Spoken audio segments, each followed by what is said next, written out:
Doctor तरुणी ज्या रुग्णालयामध्ये कार्यरत होती त्या रुग्णालयामध्ये आता CS आणि आरोग्य विभागाचं पथक आहे ते दाखल झालेले आहेत। साताऱ्याहून हे पथक आहे ते दाखल झालेले आणि आतमध्ये डॉक्टर अंशुमन धुमाळ आणि इतर कर्मचाऱ्यांच्याकडून ती या प्रकरणातली माहिती आहे ते घेताना आपल्याला पाहायला मिळतात। एकूणच पाहायला गेलं तर पोलिसांचं पथकसुद्धा या रुग्णालयामध्ये दाखल झालेले आहेत। त्यांच्याकडून सुद्धा परिचारिकांचे जबाब नोंदवण्याचं काम आहे ते सुरू करण्यात आल्याची माहिती आहे ते आपल्याला मिळते।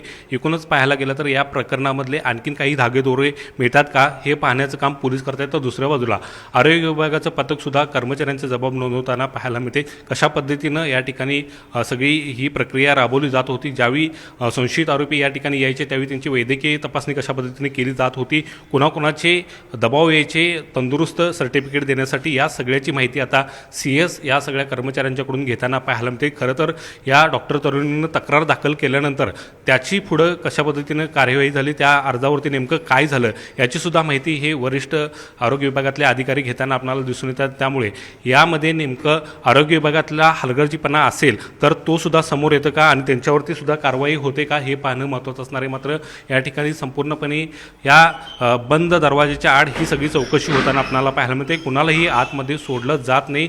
ज्याच्याकडे चौकशी करायची आहे त्याला फक्त आतमध्ये सोडले जाते। या ठिकाणी गार्डसुद्धा आहे ते तैनात करण्यात आलेले आहेत आणि त्यामुळे ते सुद्धा या ठिकाणी कोणाला आतमध्ये सोडत नाहीत।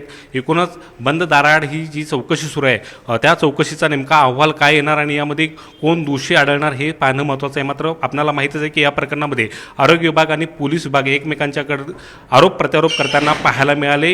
यातूनच आहे ते या डॉक्टर तरुणी आणि पोलिसांचे वाद वाढत गेले आणि अखेर या तरुणींना आत्महत्या केल्यानंतर या प्रकरणाला पुन्हा एकदा वाचा फुटल्याचं पाहायला मिळते। त्यामुळे आरोग्य विभाग आपली बाजू नेमकं या सगळ्या चौकशीमध्ये काय मांडते ते सुद्धा पाहणं महत्त्वाचं आहे। त्यामुळे आरोग्य विभागाचे अधिकारी या ठिकाणी दाखल झालेले आहेत आणि ते आता चौकशी करताना आपल्याला दिसून येत आहेत।